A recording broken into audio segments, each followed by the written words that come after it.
Hoje eu tive assim, uma experiência de poder falar de Jesus para 2 dentistas ao mesmo tempo.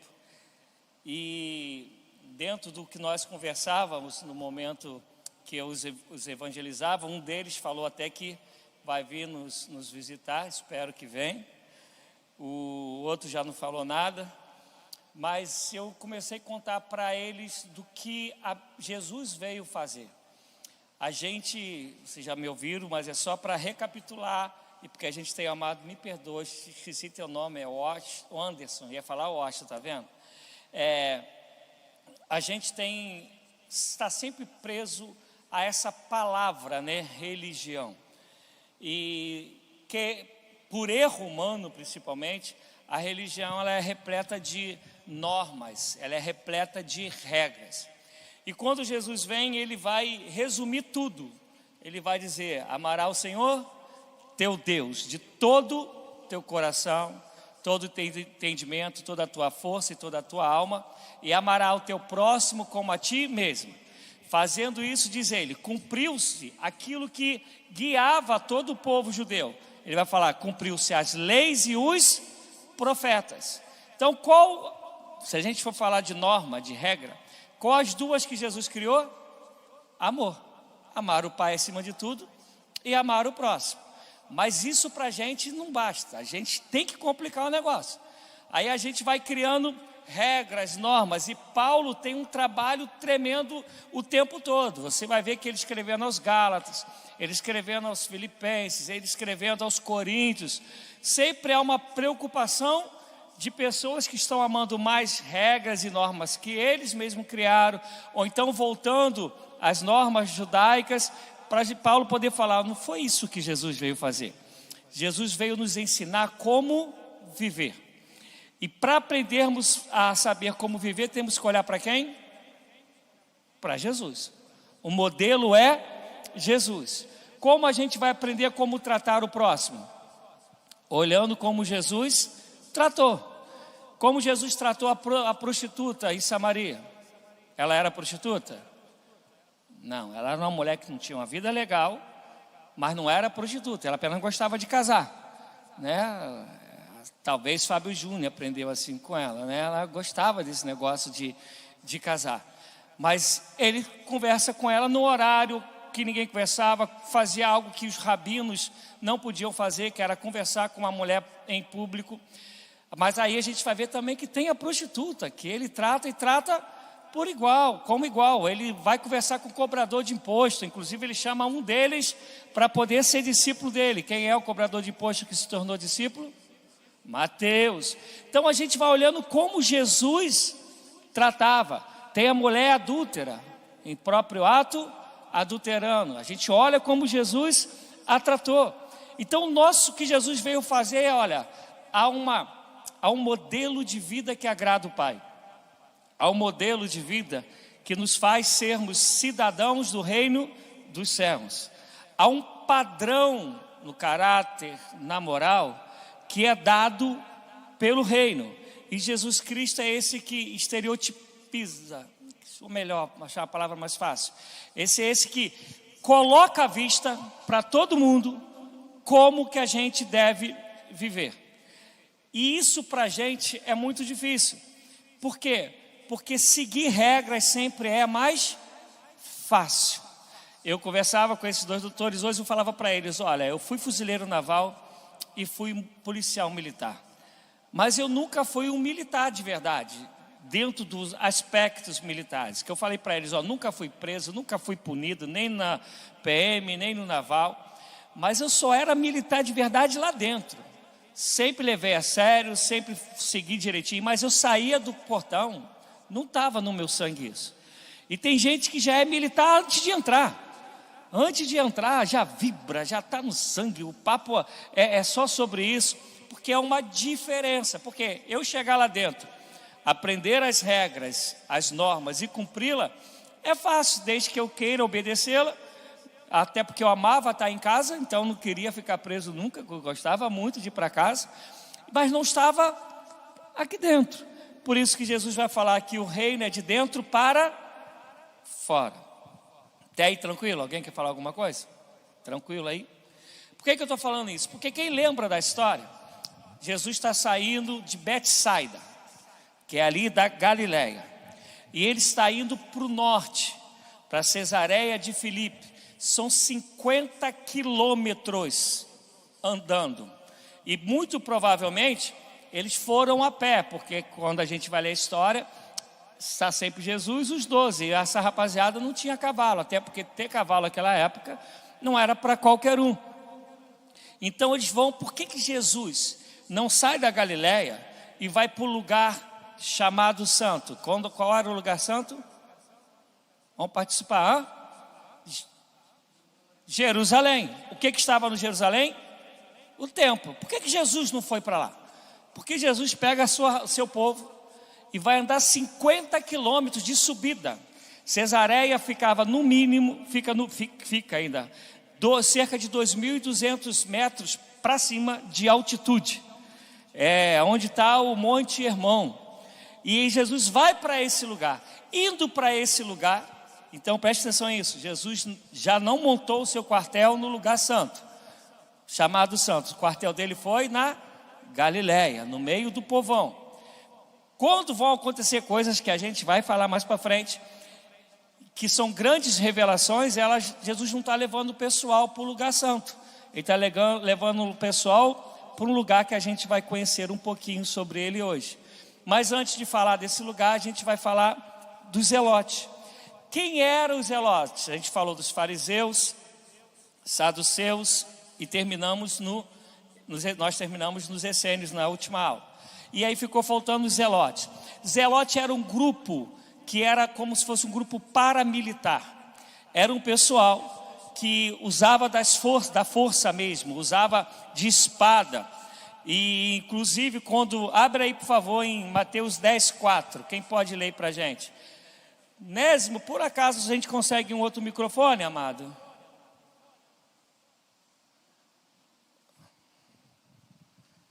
Qual que eu pego aqui? O azul ou o amarelo? Sim, peguei o azul.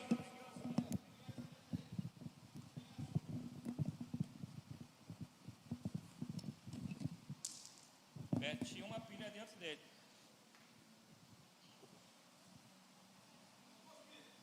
Sim, eu estou falando que tinha uma já dentro dele.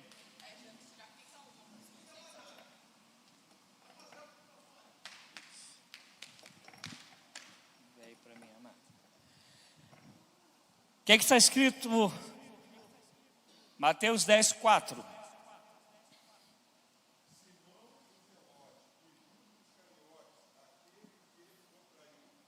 Então tinha um que se chamava Zelote. Zelote vai ter um grupo pequenininho, mas muito pequenininho, que vai achar que Zelote era por causa do zelo, porque a palavra Zelote vem da palavra zelo. Então alguns vão defender que ele não era o Zelote enquanto fazia parte desse grupo religioso, e sim porque ele tinha zelo pela palavra. Só que quando a gente vai ler Lucas vai falar a mesma coisa. E Lucas escreveu o seu evangelho muito depois de Mateus, de Marcos. Então se Lucas também o chama de zelote, a maioria dos teólogos, dos estudiosos, vão entender que de fato Simão ele era zelote desse grupo, e Jesus o chamou, mesmo ele fazendo parte desse grupo. Esse grupo que usava de arma, usava de força, dentro desse próprio grupo tinha um subgrupo que era chamado sicários.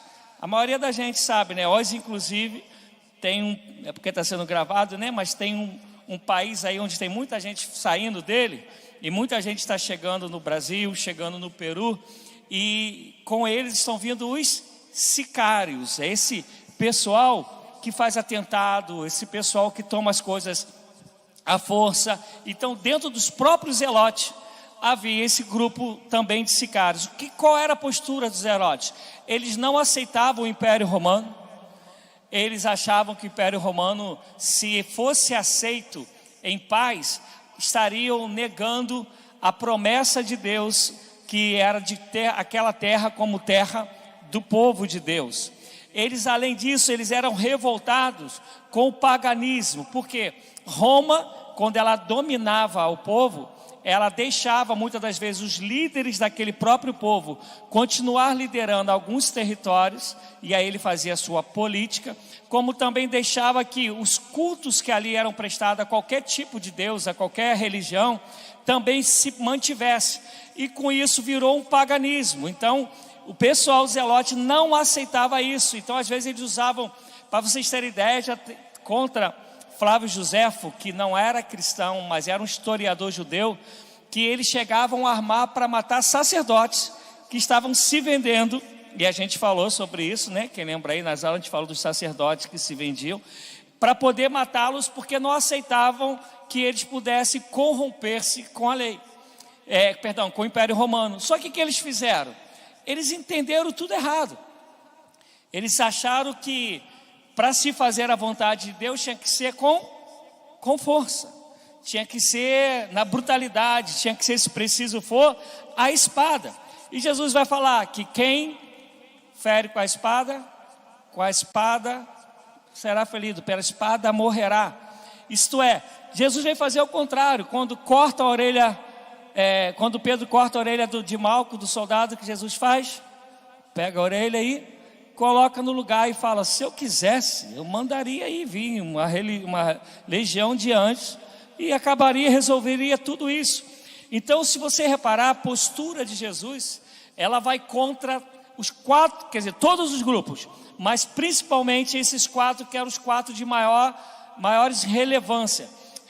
Se você vai ver ainda que alguns defendem, que o que, ou deixa assim, impulsionou ou incentivou aos zelotes a existirem, foi a história dos Macabeus, que Matias, que aí não dá para explicar para vocês a história toda dos Macabeus, né? Mas eu já falei que eles que não aceitam, no começo, quando estão profanando, o Império Romano está profanando o templo, eles se levantam através de um homem chamado Matatias, lideram uma revolução e restauram o templo. Lembra que eu falei isso, gente? Eu falei isso aí ou na penúltima ou na última aula. E alguns acham que esse pessoal que incentivou a que nascesse esse grupo, essa religião, esse grupo dos zelotes. Contudo, há um povo que acha que foi Judas. No século 6 da época de Jesus, teve um povo liderado por um homem chamado Judas, que ele fez uma insurreição também contra o Império Romano. E esse povo também durou assim um bom tempo lutando contra Roma. Obviamente perdeu, e a partir deles tinham nascido os zelotes. Independente de qual seja a origem, o que a gente precisa entender é o seguinte: o Evangelho do Senhor Jesus, preste atenção, não é a parte do mundo como os essênios achavam. Nós somos luz do mundo. Para onde que a luz tem que ir? Onde existe o quê? Ninguém vai acender luz onde tem luz, não faz sentido. Nós só não somos os da letra, no sentido de sermos extremistas na letra, sem entender o sentido da letra, e principalmente pegando a lei para poder dominar os outros, como faziam os fariseus. Quer dizer, a lei não é para me beneficiar, o Evangelho não é para eu me dar bem, o Evangelho é para eu glorificar a Deus e abençoar o próximo. Também a fé em Jesus não é para politicagem, que era o que os saduceus fizeram, e foram se afastando tanto de Deus, foram permitindo tanta coisa, que chegou um tempo que eles já não criam mais em ressurreição, não criam mais em anjos, achavam que Deus criou o mundo e deixou largado lá de qualquer jeito. Lembra que eu falei tudo isso aqui? Eu estou fazendo uma recapitulação, mas para a gente entender o que era o Evangelho e o que não é o Evangelho. E eu tenho certeza que se a gente olha para esses quatro grupos, talvez menos um pouco os zelotes, mas a gente vai lembrar, inclusive a guerra dos Massadas, no ano 73, e que foi o último grupo de zelotes que existia, que eles se insurgiram contra Roma, porque eles também estavam na luta no ano 70. O que aconteceu com o ano 70 da nossa época? Em Jerusalém, O templo foi destruído e os zelotes foram esses que se insurgiram. Inclusive, à época havia um grupo que culpava os zelotes pela destruição do templo, porque talvez se eles tivessem ficado quietinho, o templo não tivesse sido destruído. Só que Jesus já tinha dito, está vendo isso aí? Não ficará pedra sobre pedra. E aí em 73 é a última vez que a gente vai ter de uma história que ainda tinha uma resistência dos zelotes, que é a guerra de Massada, e eles são destruídos. Eu estou contando tudo isso para dizer que talvez tirando os zelotes, os outros 3 grupos a gente vê muitas características deles na caminhada da nossa fé. Sim ou não, gente? O pessoal da politicagem, usando o nome de Deus, a gente vê ou não vê? O pessoal que quer usar da palavra para poder se dar bem, oprimir os outros e colocam até um peso maior do que a própria palavra traz para a gente. E a gente tem aquele povo santarrão, que acha que não pode, tudo é pecado, tem que se afastar de quase do mundo. Se pudesse, eles virariam literalmente um ET, para poder não estar no meio do pessoal que é o mundo do essênio. Contrariando tudo que Jesus não só ensinou, mas também como ele viveu. A gente vai ver que como Jesus viveu, vai na contramão de todo esse povo. E quando Jesus, aí vamos lá para Mateus 16. E quando Jesus começou essa caminhada, lá no versículo 5, o que é que ele disse? Indo os discípulos para o outro lado do mar, esqueceram-se de levar pão. Disse-lhe Jesus: estejam atentos e tenham cuidado com o fermento dos fariseus e dos saduceus. E eles discutiam entre si, dizendo: é porque não trouxemos pão. Percebendo a discussão, Jesus lhes perguntou: homens de pequena fé, por que vocês estão discutindo entre si sobre não terem pão? Ainda não compreenderam? Não se lembram dos 5 pães para os 5.000 e de quantos cestos vocês recolheram? Nem dos 7 pães para os 4.000 e de quantos cestos recolheram? Como é que vocês não entendem que não era de pão que eu estava lhes falando? Tomem cuidado com o fermento dos fariseus e dos saduceus. Então entenderam que não estava lhe dizendo que tomasse cuidado com o fermento de pão, mas com o ensino dos fariseus e dos saduceus. E aí é sobre isso que a gente acabou de falar.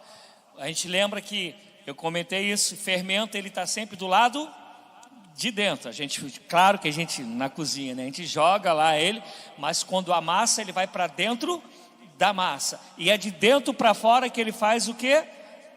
O crescimento, quer seja do pão, do bolo, o que você estiver fazendo. E Jesus está falando, isso que te insufla, isso que mexe com você de dentro para fora, saia dessa. Se tua comparação ou teu alvo é saduceu, é fariseu, é zelote, ainda poderia falar dos herodianos, que é que Lucas vai falar, mas eu acho que não precisa muito, que não eram os herodianos ainda que tivessem lá a sua referência, mas não era forte como a desse pessoal. E aí eu tinha separado, já tem tempo, eu separei algumas fotos de Cesareia de Filipe, para mostrar que, só que eu acabei esquecendo de enviar para o Nésimo para mostrar, mas conforme for eu trago na próxima semana. Mas eu quero contar agora um pouco para vocês sobre Cesareia de Filipe, porque olha o que vai falar a partir do verso de número 13. Quem pode ler para mim? Hoje não vamos ler muito não, vamos ler do 13 ao 14 só. 16 do 13 a 14.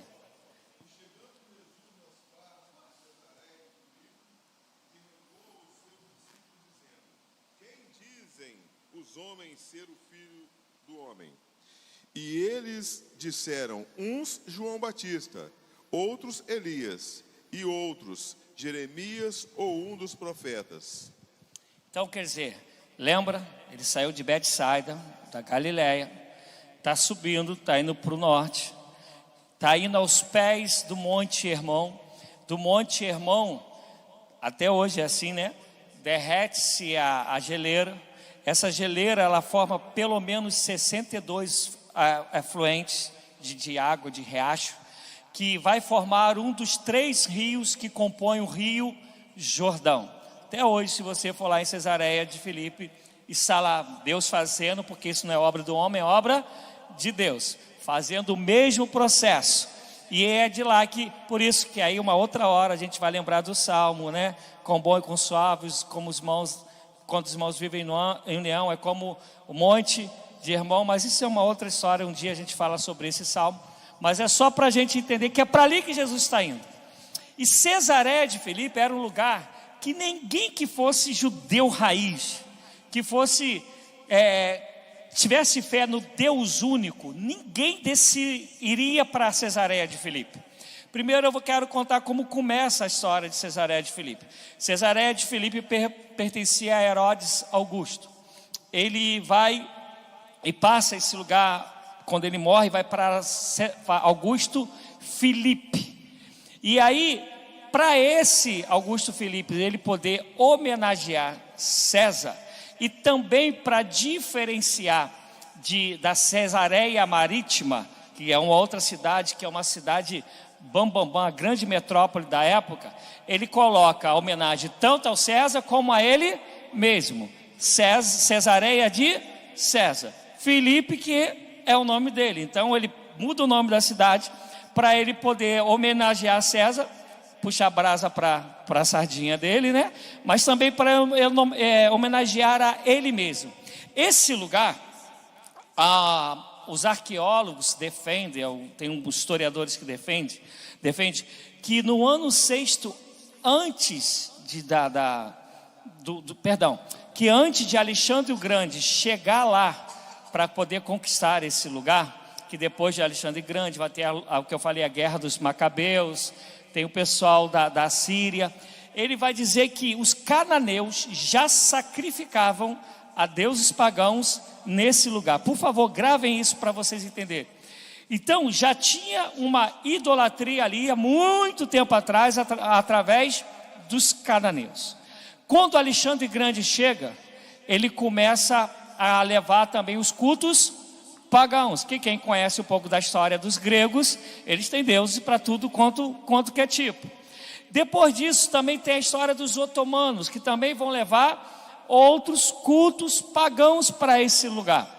E quando chega na época de Jesus, essa época que Jesus está indo para esse lugar com os seus discípulos, eu tinha que ter imagem aqui para vocês olharem melhor, mas só tenta na sua mente visualizar. Existia um lugar, digamos que, aqui é que seria pequeno, né? Mas, digamos que fosse essa quadra aqui toda, essa quadra toda. Nessa quadra, teria um lugar, um templo de culto ao imperador. Porque essa época o imperador também já passou a ser adorado como Deus. Porque o próprio imperador dizia-se que ele era um Deus. Então tinha um templo de adoração ao imperador. Tinha um templo de adoração à rainha Nêmesis, ou a deusa Nêmesis, que é chamada a deusa da justiça. Aí tinha o templo do imperador, o templo dele. Tinha um templo, não ria, dos bodes dançantes. Um templo dos bodes dançantes, que inclusive em certa data, gente, é coisa de louco, mas é verdade. Certa data, haviam bodes treinados que eram levados para esse lugar para eles dançar. Então, vinha gente de tudo quanto é lugar para adorar ali, para sacrificar ali, que daqui a pouco eu vou falar sobre o sacrifício, e para ver todas essas coisas. E tinha o lugar enquanto templo do deus Pan. Quem aqui tem mais de 15 anos, para não entregar a idade de todo mundo, vai lembrar de um desenho animado que sempre tinha um cara que era metade bode, lembra? Daqui para baixo, cintura para baixo bode, tinha chifrinho e o restante era homem. Normalmente ele estava tocando uma flauta. Gente, vocês nunca viram, no Hércules tem, nos desenhos antigos tem, vocês nunca viram isso, gente? Vocês nunca tiveram televisão não? Nunca viram desenho animado? Pô, não acredito. Não, Minotauro é do boi. Esse ele era em pé, em vez de ser pernas, eram Hã? Pisdex tem, eu não vi já esse. Então, esse era o Deus pão. As pernas dele, em vez de ser pernas humanas, era de bode, patas de bode. O corpo todo, o meu tronco aqui para cima, homem, cara de homem. Mas aqui ele tinha chifres. E esse Pan era o Deus, abaixo de Zeus, porque tinha lá o templo de Zeus, que Zeus é considerado o Deus dos deuses, né? Na cultura ele é o Deus número 1, e tinha um lugar de cultura ele, mas nessa região, o Deus dessa região era o Pan. Pan, ele era o Deus das florestas, dos bosques, dos pastores. Era um Deus que tocava e, segundo a tradição, as ninfas dançavam. Então, quando tu olhas assim, é um Deus, por favor, a gente está falando do Deus pagão e da história. É um Deus que, era gente boa, tocava flauta, o pessoal dançava. Só que ao mesmo tempo, esse Deus que era assim, que era o Deus Pan, era o Deus principal dali, esse Deus, ele causava muito medo.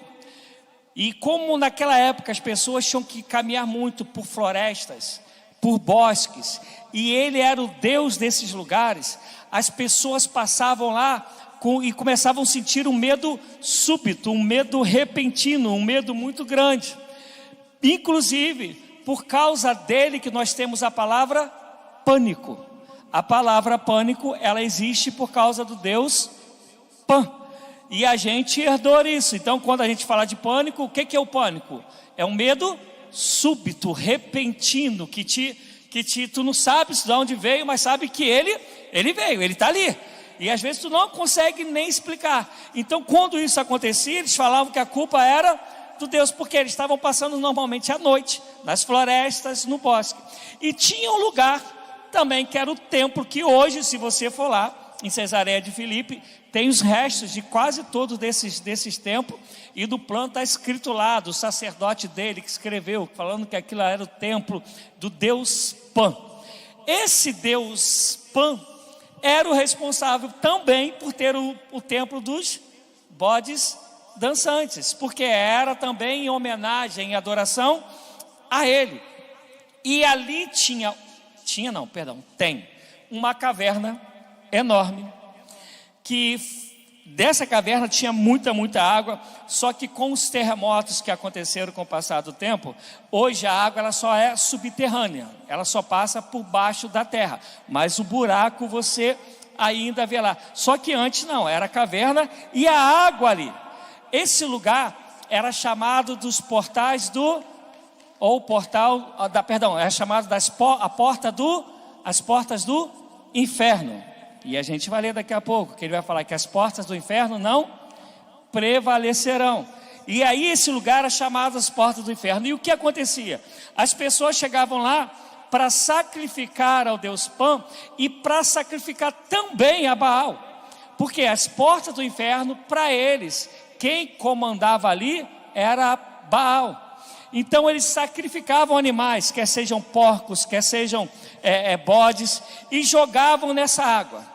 Se aquele bicho morto que foi sacrificado, ele flutuasse, eles iam ter que pegar outro bicho e jogar, porque entendiam que aquele animal não foi aceito pelo Deus. Então, dentro disso tudo, tu imagina o cheiro que era ali. Porque esses que voltavam eram enterrados inclusive ali na redondeza mesmo. Então tu imagina o cheiro que era ali. Tu imagina o paganismo, isso que eu estou falando, se eu tivesse os templos aqui, que é um do lado do outro, se eu tivesse a foto, eu não sei se Nésimo consegue um milagre, aí tem internet, Nésimo, que conseguisse projetar aqui, mas se não tiver eu trago semana que vem, sem problema algum.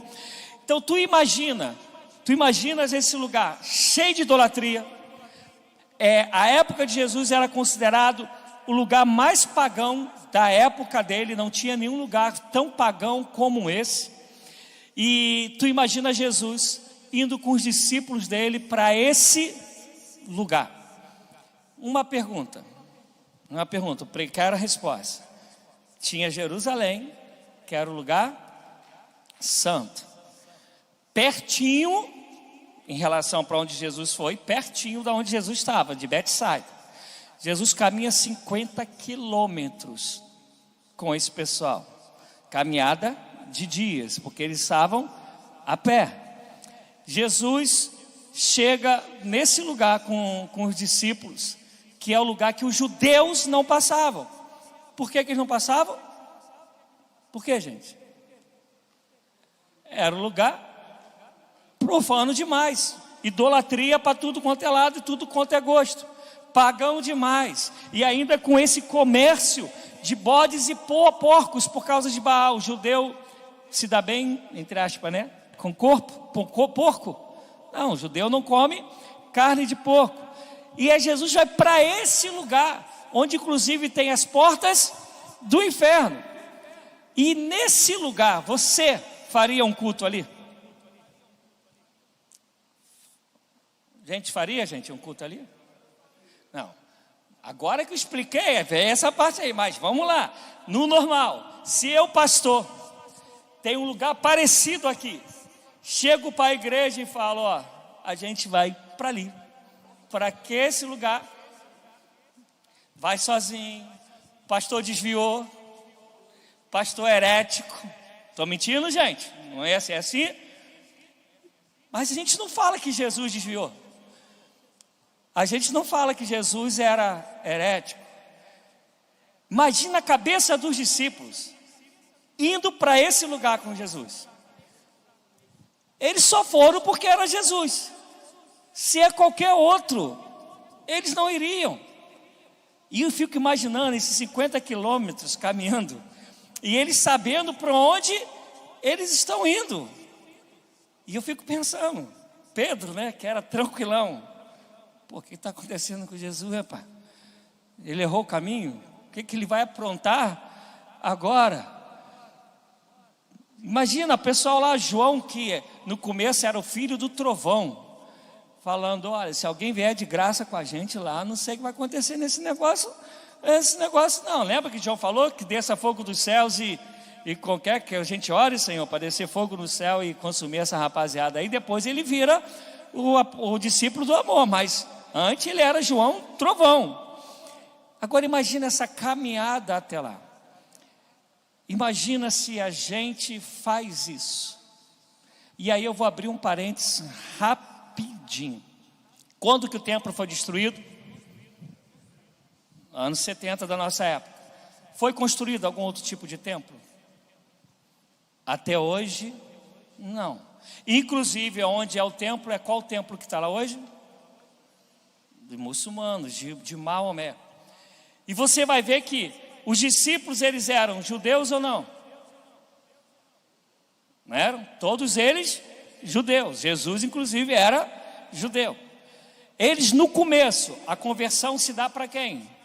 Quando Pedro prega lá em Atos 2. Para os judeus que vieram para a festa de Pentecostes. Depois, com a caminhada, o negócio vai mudando. A gente vai encontrando em Atos 10, Deus falando para Pedro ir lá para falar com Cornélio, que Deus já tinha aceitado Cornélio e Pedro estava rejeitando. Lembra da história? Pedro está lá orando e Deus está querendo falar, rapaz, não considere impuro aquilo que eu purifiquei. Mas Pedro está lá teimando com Deus, até que bate lá na portinha, olha, o meu senhor, chamado Cornélio, homem bom, que dá esmola, temente a Deus, mas é pagão, mas é temente a Deus, é gentil, na verdade, né? Não pagão, gentil. Falou para eu vir aqui para o senhor ir lá. Aí Pedro entendeu. Mas quem ainda lembra da história, Pedro chega na casa de Cornélio cheio de pompa, cheio de pedigree. Não é lícito que um homem judeu como eu, aleluia, né, vem aqui pregar para ti. Aí Deus vai e interrompe a pregação, quem lembra da passagem? Interrompe a pregação de Pedro e derrama do Espírito, falando para Pedro, Pedro, o povo é meu, quem faz a obra sou eu, quem chamou sou eu, e eu vim para todos. Amém, igreja? E aí, nesse lugar pagão, o pessoal está caminhando para lá. Não tem, nessa época tem templo, Mas depois dos anos 70 não tem mais templo. O que 1 Coríntios 6,13, se eu tiver errado, me ajude aí, vocês me ajudam aí, que essa me falhou, porque não estava nos meus planos falar sobre isso hoje. Mas vai falar que quem é agora templo de Deus? Atos 10, 24, mas vai abrindo aí em Coríntios, tenta achar aí para mim. Vai dizer o seguinte: nós sabemos que Deus não habita em templos feitos por mãos humanas. Aí a gente canta, aí o pessoal vai lá, Dani, a gente canta. Deus não habita em tendas, nem em templos feitos por mãos. Tu não conhece? Eterno, perfeito, princípio e fim. Não tu não habita. Ah lá, não há nada nos céus. Pedro falou, a gente canta. E aí Coríntios vai dizer que nós somos templo do Espírito Santo. Porque Paulo vai dizer em 1 Coríntios 3, Paulo fala isso. Quando chega no 6 ele fala assim: e não sabeis que vós sois templo do Espírito Santo, e todos que adulteram, prostituem, pecam contra o próprio corpo, isto é, pecam contra o próprio templo. E não sabeis que o Espírito Santo de Deus, quem vocês habitam, tem ciúme. Então quem é o templo hoje? Isso aqui, entendam por favor, isso aqui é templo. Isso aqui é o lugar onde a igreja do Senhor, que é templo, se reúne. Se a gente sai daqui e vai lá para a rua, quem que tá reunido ali? A igreja do Senhor. Mas o que a gente começou a fazer? Falar que esse lugar aqui, que é o lugar santo, sagrado. Quem santifica o lugar? Perdão, a gente santifica o lugar ou é o lugar que santifica a gente? Porque quem é o templo? Quem é a igreja? Quem tem a autoridade? Quem tem a unção? Quem tem o Espírito?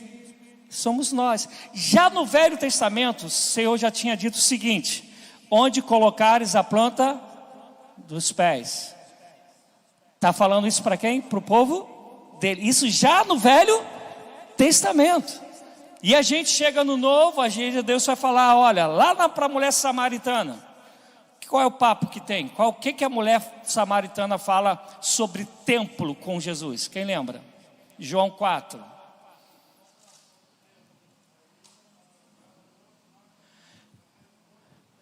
Então, gente, o microfone está aí de enfeite, né? Ninguém está falando no microfone, o pessoal depois de casa vai ficar perdido. E aí, o que ela está falando? Olha, qual é o lugar de adorar? O lugar é Samaria, onde teve o monte com a revelação de Abraão, onde Abraão foi sacrificar lá o garotão, ou é em Jerusalém? E qual a resposta de Jesus? Jesus acaba com a geografia. Jesus fala que não tem mais CEP. Ele fala que a hora é chegada em que os verdadeiros adoradores adorarão o Pai em espírito e em verdade. Sabe o que aconteceu com a gente? Que a gente que gosta de regras e gosta de místicas, a gente gosta dessas coisas. A gente começou a falar que esse lugar aqui é santo, que aqui é santo. E aí o nosso irmão e a nossa irmã, que é templo do Espírito Santo, que é habitação do Senhor, que Deus destruiu o templo para poder fazer com que a gente seja templo, a fim de que onde a gente estiver, a graça, a glória a Deus se manifeste. A gente tirou de novo dali e colocou aqui, porque tratar aqui é muito mais fácil que tratar assim. Por isso que quando Jesus vem, ele se chateia, porque não há mais comunhão, só há interesse. Lembra que eu falei dos sacrifícios? Lá quando o templo, que vendia a pombinha, a rolinha. Lembra que eu falei isso, gente? Quem não lembra, está lá no canal da igreja. Por quê? Porque quando tira templo, a gente é obrigado a se relacionar. A gente vai entender que a gente é membro do mesmo corpo, que a gente completa um ao outro. E aí vem a oração do Pai Nosso para dizer que é tudo em unidade. É Pai nosso, é pão nosso, o perdão é para nós, não é nunca mais para mim. Porque no templo que acontecia, e vê se não acontece muito assim hoje, como aqui é o lugar para muitos sagrado, a pessoa vem para buscar o quê? Vamos, gente, fala aí, buscar a sua própria bênção, a sua própria vitória. Enquanto que o Evangelho é a nossa bênção, é a nossa vitória.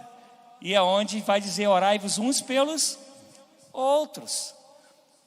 Mas aí a gente começa aquilo que Jesus falou, acabou, a gente começa a levantar de novo. Eu sei que eu vou falar de algo agora que dá problema para mim, sempre dá problema para mim. A gente chama isso aqui de quê? E por que isso aqui é o altar?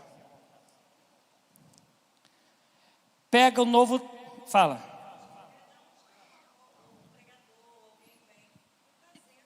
Não. A mensagem tem que sair de algum lugar, né? Não, então, qual é o lugar que a mensagem sai? Através da pessoa que está no altar. Não, então vamos lá, você está falando do altar. Por que é altar? Vou melhorar a pergunta. Qual é o lugar depois que Jesus Cristo é assunto aos céus? Qual é o lugar da Bíblia que vai falar sobre altar? No Novo Testamento todo.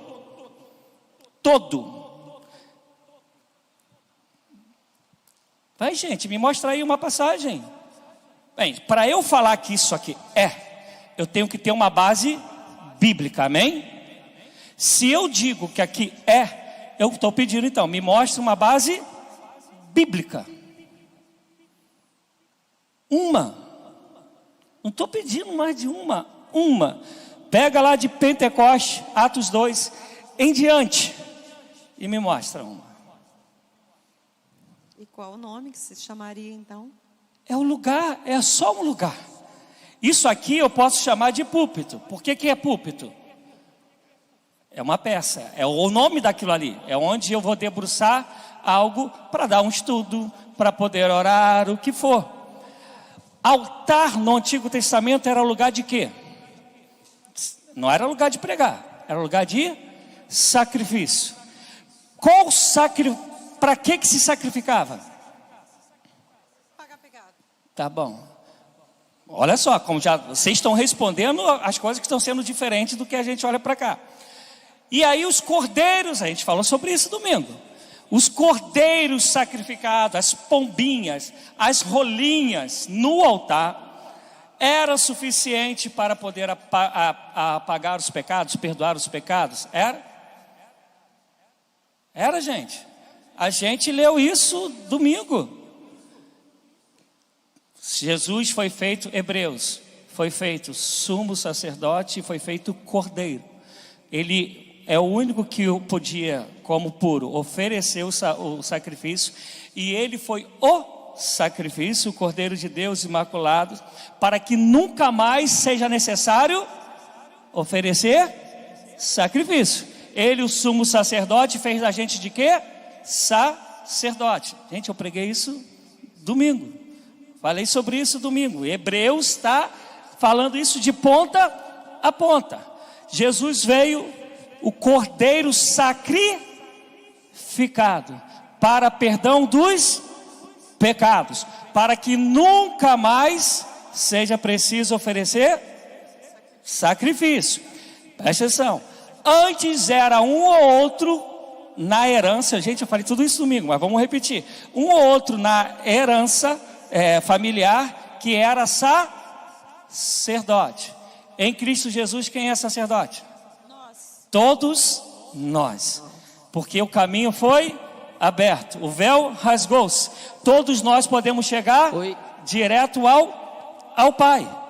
Por isso que aí eu lembro conversando com uma determinada pessoa um tempo, ele pegou lá Levítico e falou: e o fogo arderá continuamente no altar e não se apagará.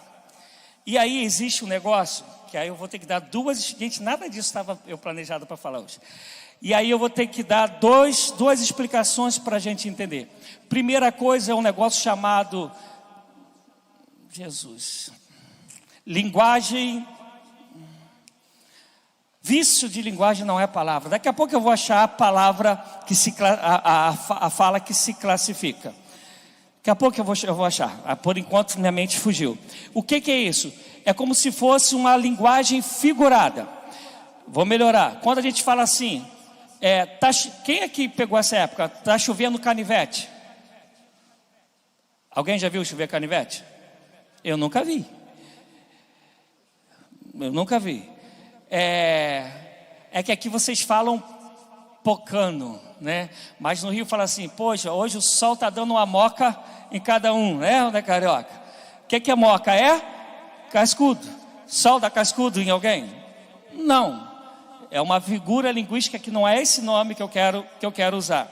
Mas aí, pegando ainda o Velho Testamento, quando vai destruir Sodoma e Gomorra, como Sodoma e Gomorra foi destruído?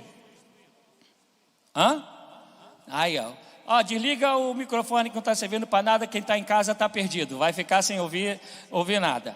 No fogo. E lá, se você ler o texto, vai dizer que o fogo nunca se apagará. Sodoma e Gomorra está pegando fogo até hoje? Não, gente. O que ele está querendo dizer, olha, que vai ser tudo destruído, não vai ficar nada. É apenas uma maneira da gente expressar para falar, vou melhorar. A gente fala assim, poxa, estava todo mundo hoje na praia. Estava todo mundo na praia, o mundo todo foi lá para a praia. A gente vê a igreja cheia, fala, poxa, foi todo mundo hoje para a igreja. Tu sabe que não foi o mundo todo para a igreja e todo mundo está entendendo o que está sendo dito. O que o Senhor está falando que o fogo arderá, lembra que o Velho Testamento, Hebreus 10:1, falei sobre isso domingo, é sombra daquilo que havia de vir, apontava para a perfeição. Quem é a perfeição? Jesus Cristo. Por isso que ele diz que ele veio cumprir toda a lei, para que ninguém mais tenha que cumprir nada dessas coisas. 10:11 de Hebreus vai falar que tudo aquilo era sombra do que havia de vir. Quando Jesus Cristo vem, ele vai fazer aquilo que ele queria fazer lá no começo. Como que era a vida de Adão e Eva antes do pecado? Comunhão perfeita e plena com Deus. O Espírito Santo habitando em nós. O que Jesus está falando? Que é comunhão perfeita. De novo, temos acesso direto, temos Espírito que nos guia. Gente, o que eu estou falando aqui é bíblico? Faz sentido? Então vamos falar. O que Jesus estava falando? Que essa adoração, não era Jesus, Deus falando, que vai arder continuamente. O que ele está falando?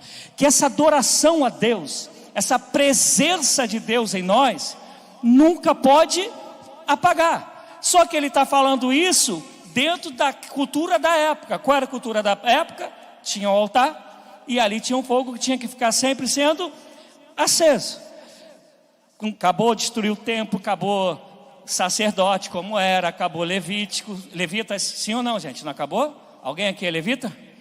Não, esse papo que existe levita hoje, levita é quem é da tribo de Levi, mas isso é papo para uma outra história. A gente vai na igreja, minha esposa é levita, minha irmã é levita, é da família, vai pegar a linhagem lá de Levi e é desse povo? Até onde eu sei não tem.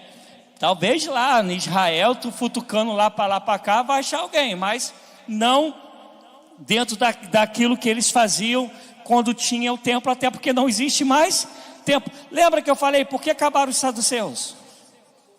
Acabou o templo, eles atuavam dentro do templo, acabou o templo, morreu, acabou, não tem mais saduceus. E aí, hoje, o Espírito habita em nós. Paulo vai dizer o seguinte, não extingais, antes sejam cheios do Espírito. O que ele está falando? Porque o Espírito, um dos símbolos do Espírito é fogo, isso que aquece. Aí vamos levar para o metodista. Como é a experiência do John Wesley? É chamada de quê?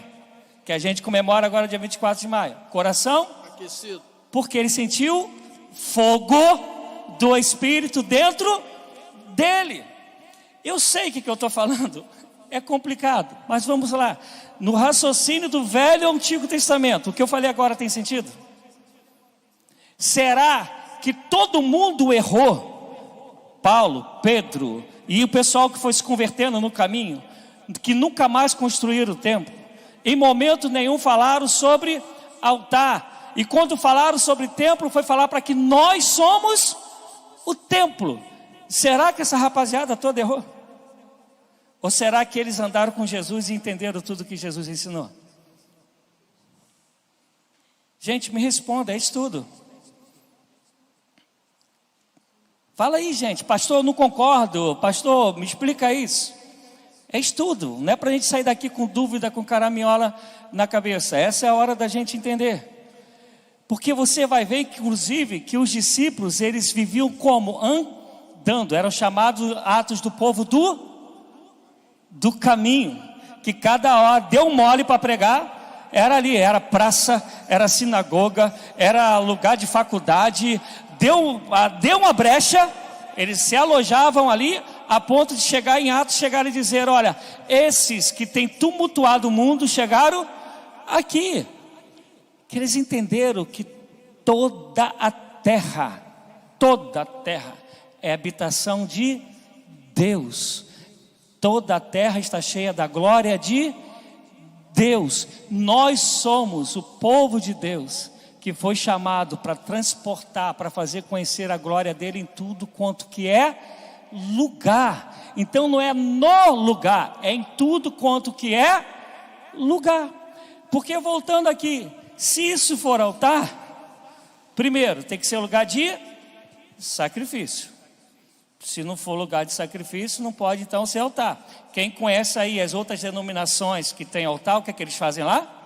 Eu sou neto de uma delas. O que é que eles fazem? Sacrifício. Se isso é altar, biblicamente falando, é lugar de sacrifício. Se ainda tem lugar de sacrifício, logo Jesus Cristo, o sacrifício dele não foi por inteiro. Ficou faltando alguma coisa. E se esse sacrifício não é o que a gente vai aprender lá para frente ainda em Mateus 16, que é negar a nós mesmos, que é João 3, nascer de novo, continua então tudo que Jesus Cristo fez em vão. Porque a gente está voltando tudo que tinha no Velho Testamento e não volta direito, porque se é para fazer direito. Vamos sacrificar.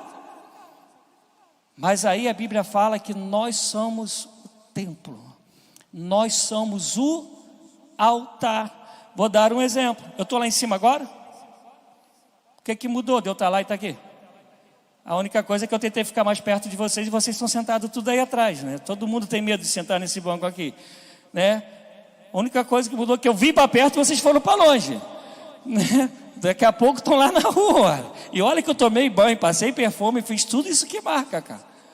Ainda fiz aquele negócio assim, ó, ainda fiz aquilo.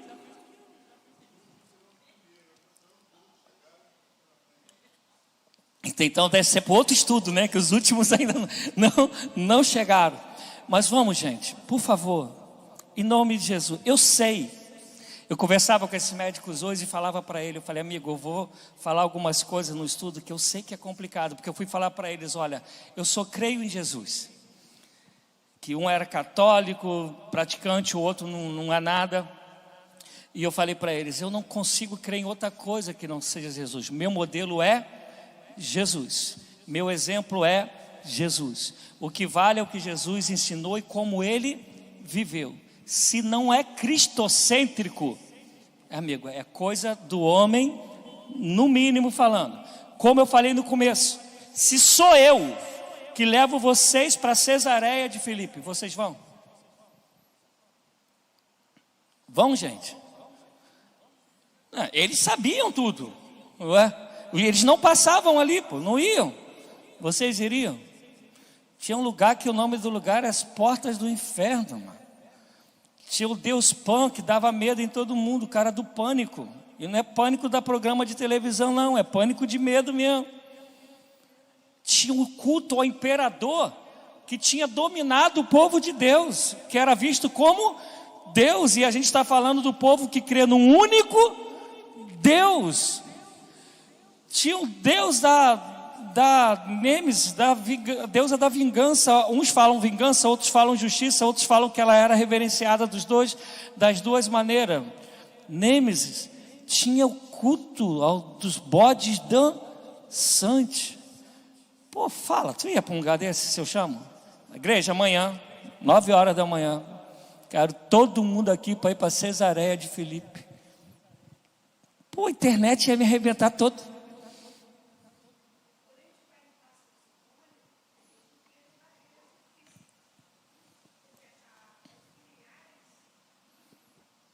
A Passa Macedônia que eu fui em Linhares, nós fomos num determinado lugar e o rapaz nos recebeu com revólver.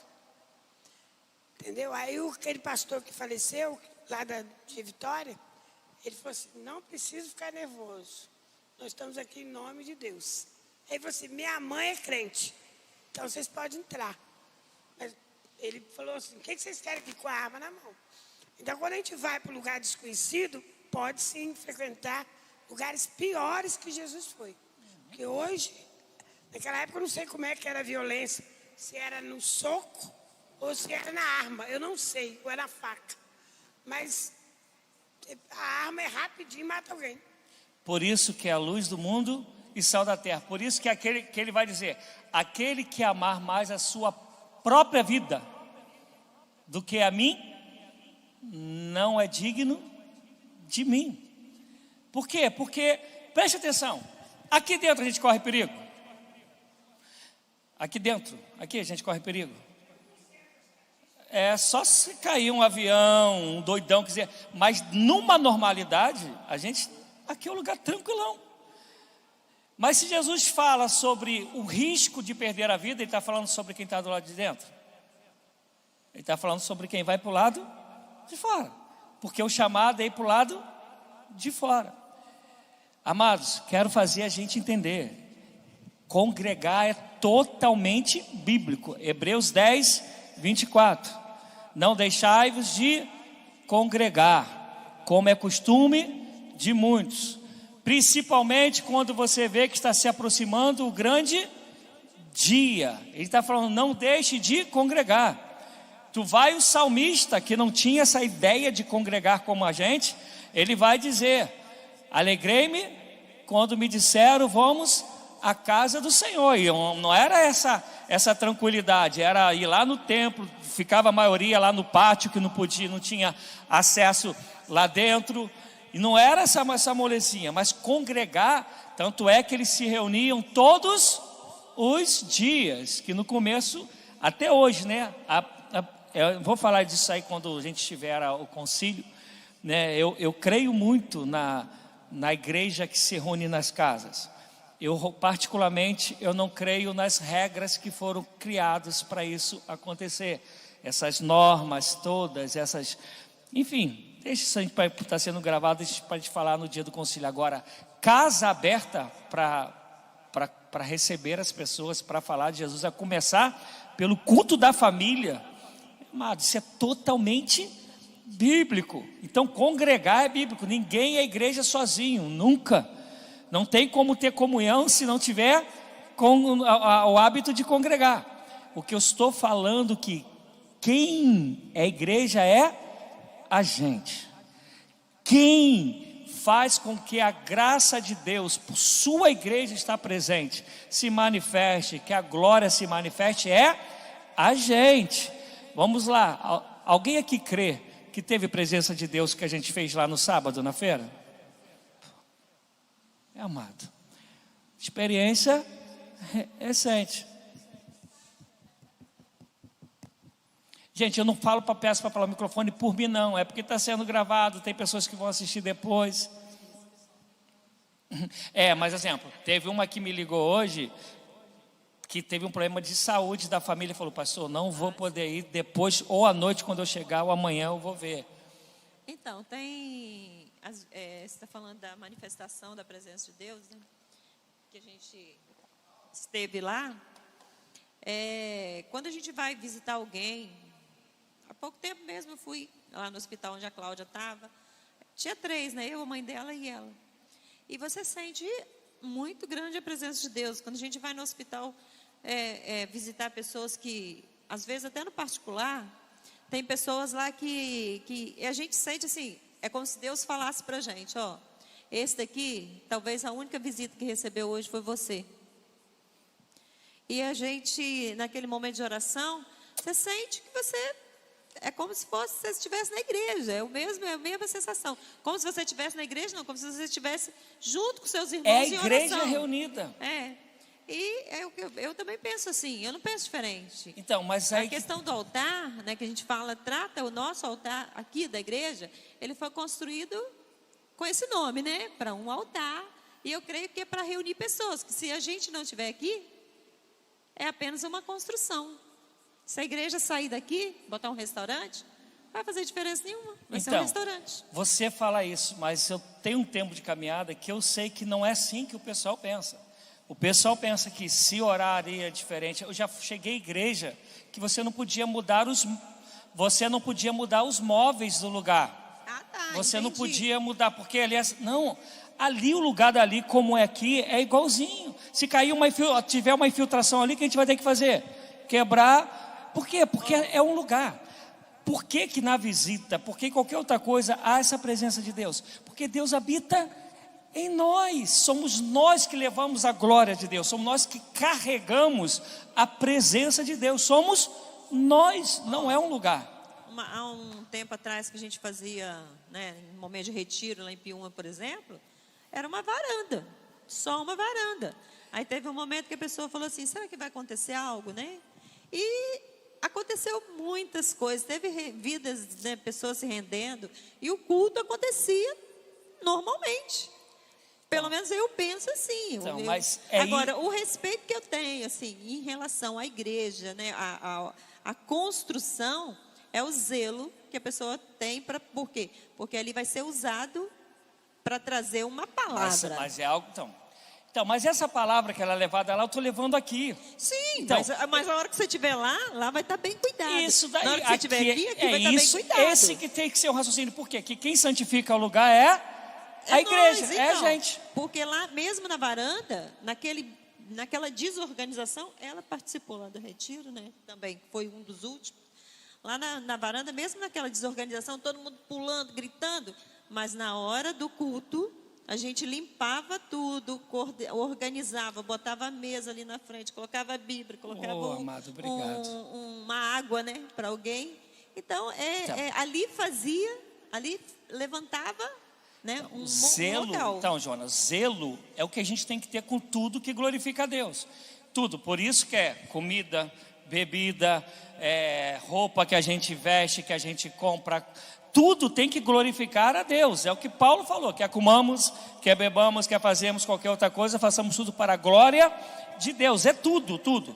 O que a gente não pode é achar que há lugar que é mais santificado ou é santificado do que o outro.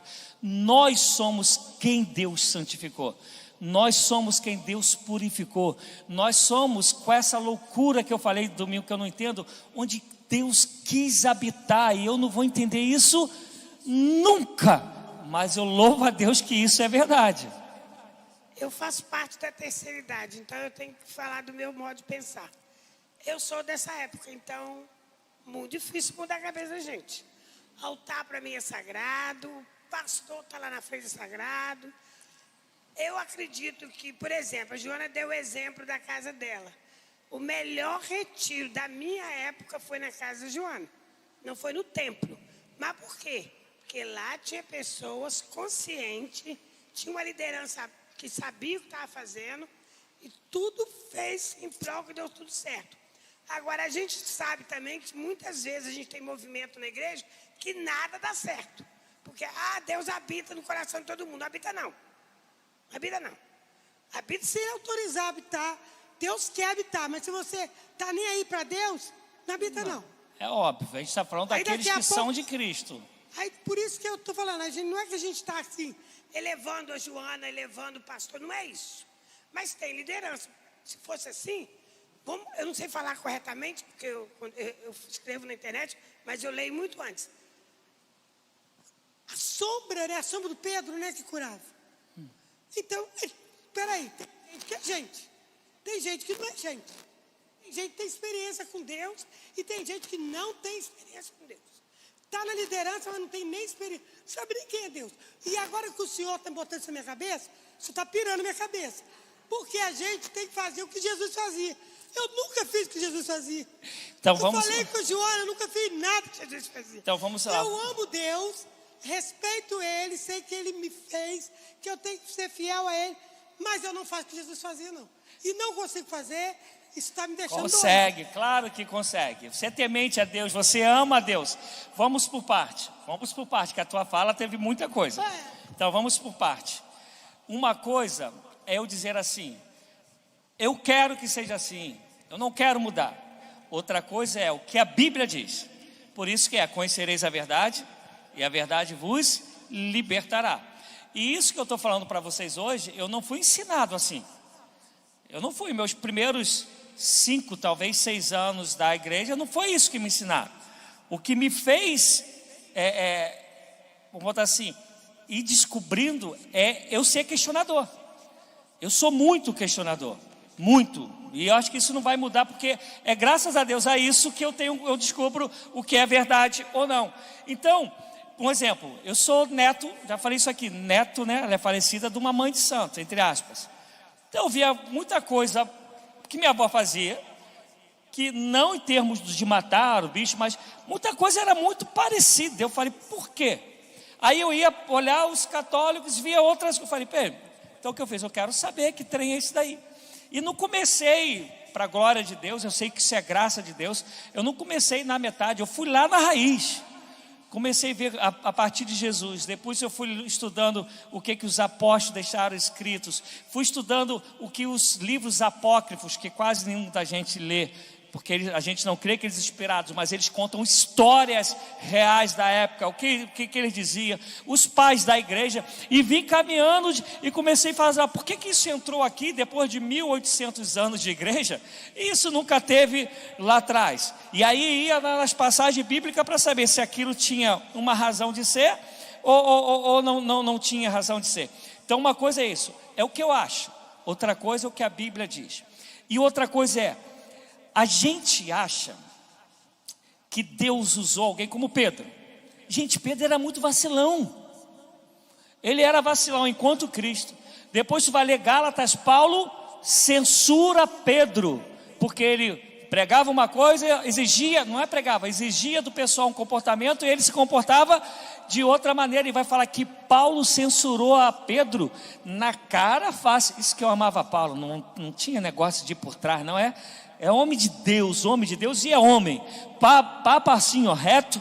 E só que a graça de Deus se manifesta segundo a vontade de Deus. Por isso que 1 Coríntios 12, quando vai falar dos dons, e muito lá na frente a gente vai falar sobre isso, dons é manifestação do Espírito. Ninguém tem o dom como controla, acontece na hora que eu quiser. Um grande exemplo, tirando de Pedro, Paulo diz que o pessoal pegava a roupa de Paulo para ser curado, e Paulo não curou Timóteo, que era o filhão dele. Falava, olha, toma não só água, toma também vinho, por causa das suas constantes enfermidades. Paulo fala que deixou Ágapo, acho que foi Ágapo, enfermo. Ele não foi usado para curar todo mundo, porque o que a gente precisa entender, vou falar um pouquinho assim, por favor, não entenda como soberbo, porque Deus sabe como que eu me acho pequenininho. As pessoas com quem eu estudo, com quem eu falo, meu Deus, eu não sou, como eu estou longe daquilo que eu desejo ser. Mas o que eu tenho de conhecimento é esforço meu, é esforço meu. Eu lembro, eu nunca cobrei para nada, para dar estudo, não consigo. Aí o pessoal usa muitas vezes, dá de graça o que de graça recebeste. Mas a gente esquece que ali ele está falando de dons de Deus, manifestação de Deus, porque estudo custa dinheiro. Você comprar livro, você pagar a faculdade, você pagar o mestrado que eu estou pagando, sou eu que pago. Sou eu que tenho que correr atrás para... Hoje eu estava lá fazendo um acordozinho, porque eu estou atrasado para ver se eles me quebram o galho. Então, mas eu particularmente, eu não consigo. Mas quem estudou pra caramba a beça, embora eu não consiga, mas se a pessoa não foi ninguém que a bancou, porque aí ela recebeu de graça, mas se é esforço dela, eu não sou contra. Mas por mais que eu me esforce e me estudo, e eu estude tudo que vai acontecer, a capacidade de aprender, de armazenar na cabeça, tudo vem de Deus. A possibilidade de eu sentar numa cadeira para aprender, de ter um professor para ensinar, não tem nada a ver comigo, é tudo graça de Deus. Eu só faço a minha parte, como ele fala, santificai-vos. Quem que é que tem que se santificar? É a gente. Negar, quem é que tem que negar? A gente. Buscar, quem é que tem que buscar? É a gente. Mas até o fato de negar, de buscar, de santificar, vem tudo de Deus, é Ele operando em nós isso. E é óbvio, repito, que tem gente que faz essa parte dele, caramba, assim, mergulha e mergulha muito, como a gente vai pegar o Paulo. Mas tudo vem de Deus, é por isso que ele vai falar, Jó, quem primeiro me deu para que eu tenha que retribuir. Quer dizer, o que Jó vai responder para Deus? O que Jó primeiro deu a Deus para que Deus possa falar, eu estou em débito contigo, Jó, vou aqui te recompensar? Não tem, porque tudo vem dele, ele é a origem de tudo.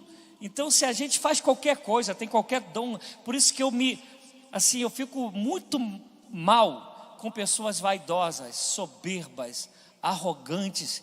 Gente, a gente não consegue ter a convicção de que a gente vai atravessar a rua e vai chegar do outro lado.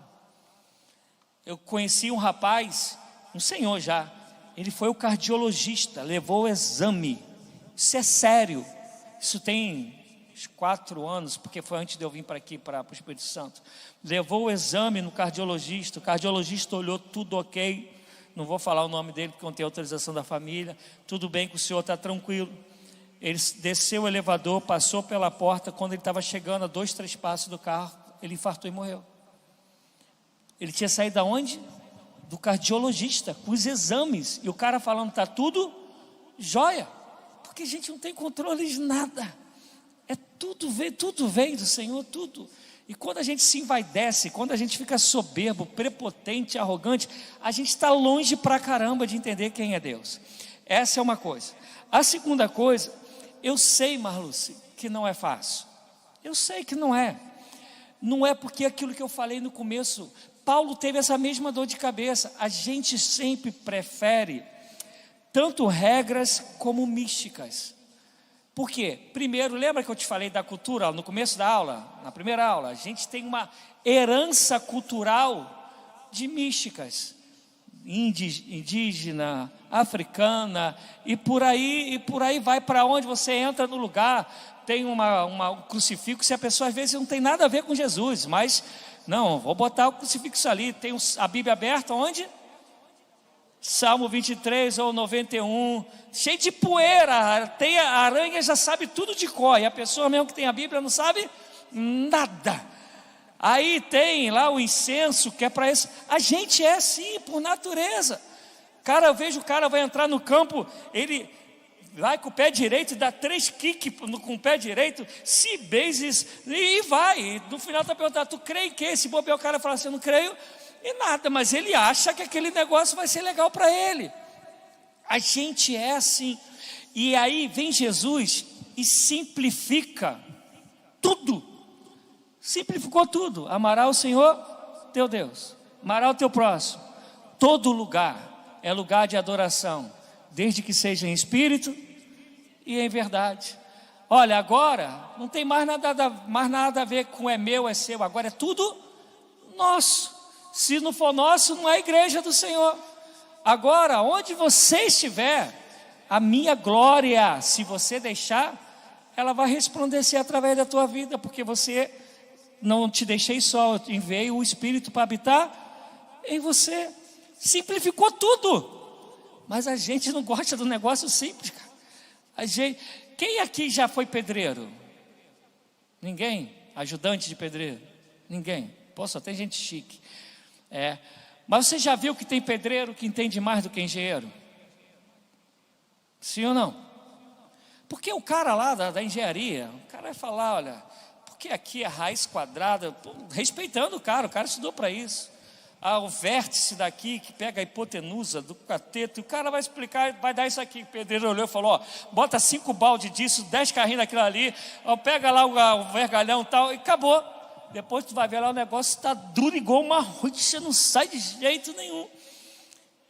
Por quê? Ele tem experiência, mas eles são péssimos em matemática. Então, o que acontece é isso, Jesus vem e fala assim, ó, vamos simplificar isso aí.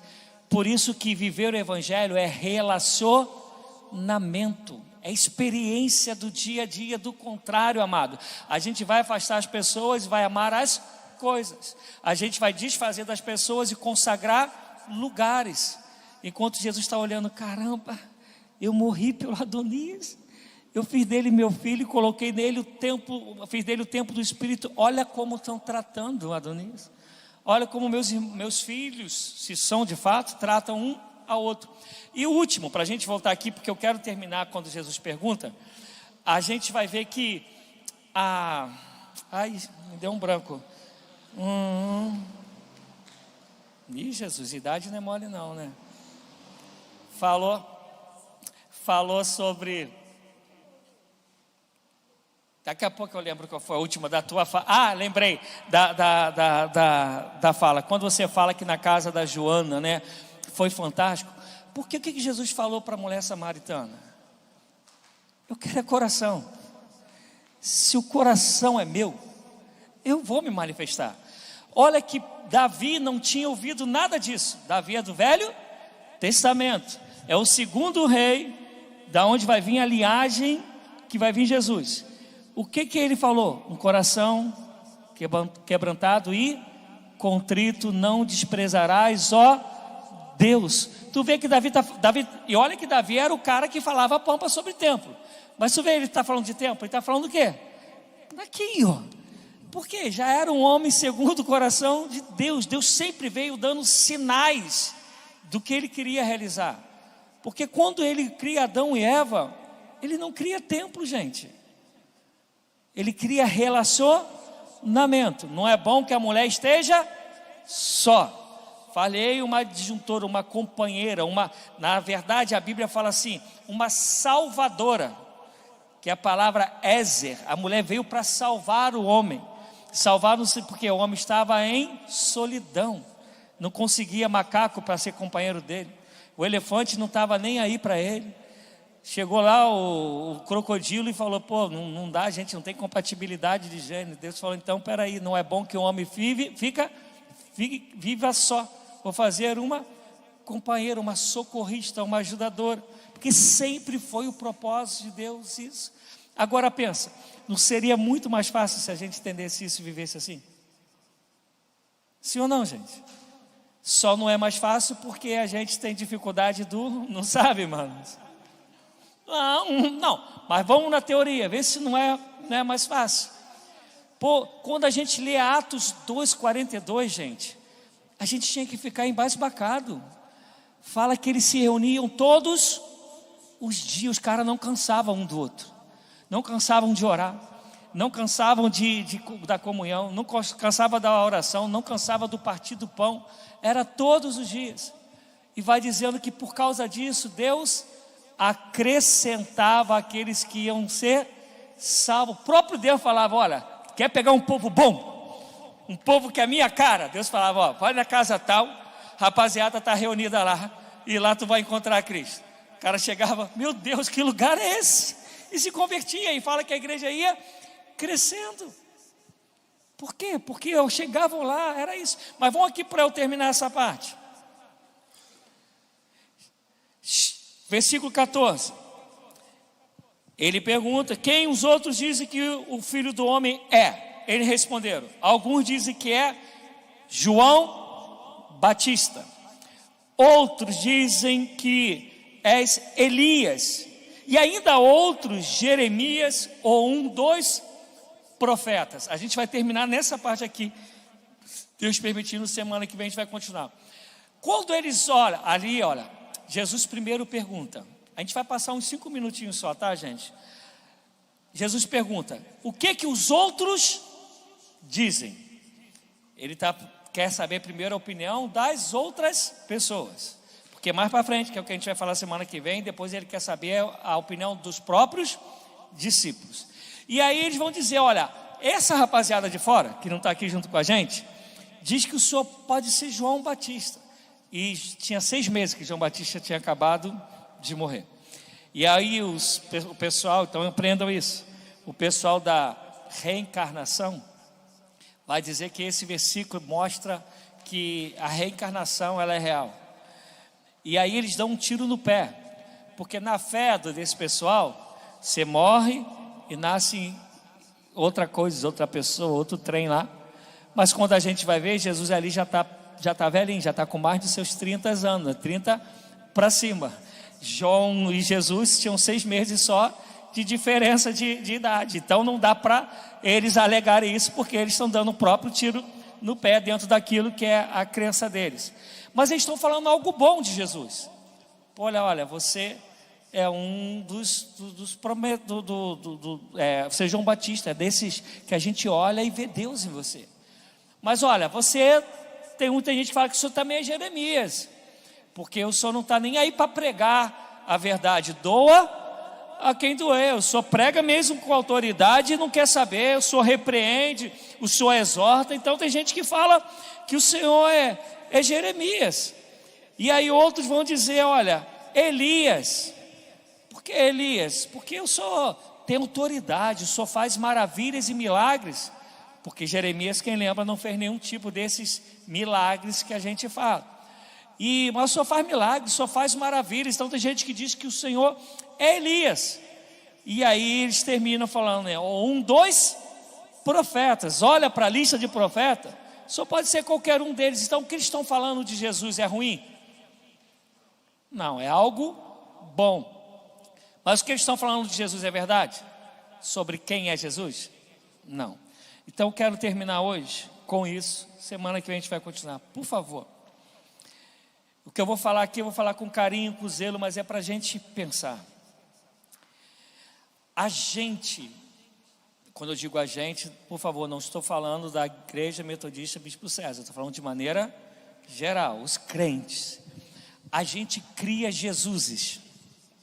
Você vai em determinado lugar, tem gente que crê no Jesus que é o milagroso, que esse que ressuscita, que esse que multiplica, e a ênfase é nesse tipo de Jesus. Você vai no outro lugar e já Jesus é aquele que te deixa rico, que te faz prosperar, que não vai deixar nunca você entrar numa furada. Você vai em outro lugar e Jesus já é o Jesus paz e amor, é o Jesus que aceita tudo. Eu ia ser mais brando, eu ia falar quase tudo. Já falou tudo. Que aceita tudo. Você vai no outro e Jesus é aquele que é só para ser o socorro. Na hora que você está no aperto, você chama e você fala, né, pirlim pipim, chapolim colorado, e ele vai e aparece. Não, Jesus é o sábio, aquele que tem a palavra que ninguém ensinou igual a ele. Ele é o eloquente, ele sabe o que fala, ele é preciso. Nós vamos criando de acordo com quem a gente quer de Jesus. A gente vai criando vários Jesuses. E na verdade o que a gente precisa entender é quem Jesus é. Esses homens, eles falaram qualidade de Jesus.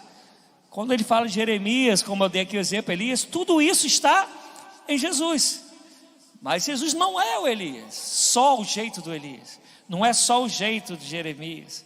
Não é só o jeito de João Batista que fala, arrependam-se porque é chegado o reino dos céus. Tudo isso é Jesus, mas não só tudo isso, é muito mais do que isso. E eu tenho, como assim, cristão mesmo, puro cristão, eu tenho muita preocupação de como a gente, e repito gente, eu estou falando de maneira geral, a gente quer escolher o tipo de Jesus que vai crer. Tem gente que crê que Jesus é só amor. Deus é amor, mas também é fogo consumidor. Horrenda coisa é cair na mão de Deus vivo.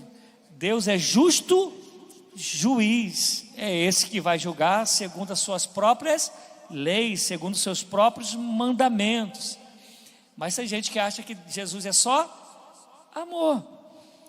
E a gente precisa saber quem de fato é Jesus. Tem a música de criança da Lagoinha que meus filhos cresceram ouvindo, que fala: quem é Jesus? Eu preciso saber. Nunca botou para tua filha? Quem é Jesus? Eu quero apenas conhecer. Então a gente precisa saber quem é Jesus. Jesus não é aquele que atende, por favor, atende às minhas necessidades para me dar uma vida melhor. Jesus é meu, a gente vai falar melhor sobre isso. Jesus é meu Senhor. Ele é meu dono. Ele é meu Salvador. Ele me comprou com alto preço. Ele tem um caráter que ele não vai vender ou modificar o caráter dele segundo as minhas vontades. Ele que é. Eu tenho que querer me transformar. Por isso que eu falei uma vez aqui pregando, que quando a gente fala assim, quem quer aceitar Jesus hoje? E eu sempre digo que é Jesus quem nos aceita. Quem é o rei? É Ele, sim. Quem está sentado no trono é Ele. Quem é o soberano? É Ele. Quem é o Salvador? É Ele. Quem é dono do reinado? Isto é, que tem os concidadãos, é Ele. Então sou eu que vou entrar naquele lugar. Vou melhorar isso. Eu tenho a minha casa. As pessoas podem entrar na minha casa de qualquer jeito? Tem que entrar se eu deixar. Elas vão aceitar o convite ou não? Então, esse Ele está à porta já é um outro versículo que pergunta isso domingo que eu vou te responder. Ele se está à porta não é para não cristão.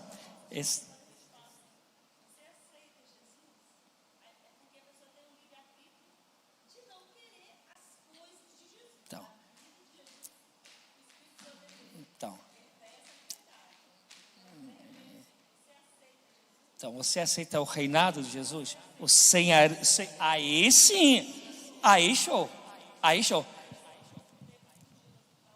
Fala ali. Às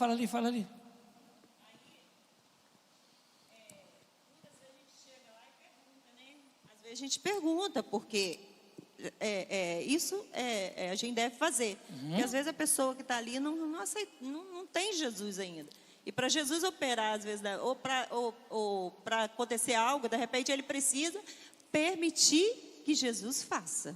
Porque se ele não quiser, Jesus não vai fazer, porque ele não é entrão sem, né? Ele, como a gente sempre fala, né? Ele chega, ele bate a porta. Se você não quiser, bate a poeira e sai, né? Dos seus pés. Só que quando a gente fala, você aceita Jesus, às vezes aquela pessoa não entendeu ainda, não permitiu que Jesus entrasse. E essa permissão a gente fala isso aí, ó.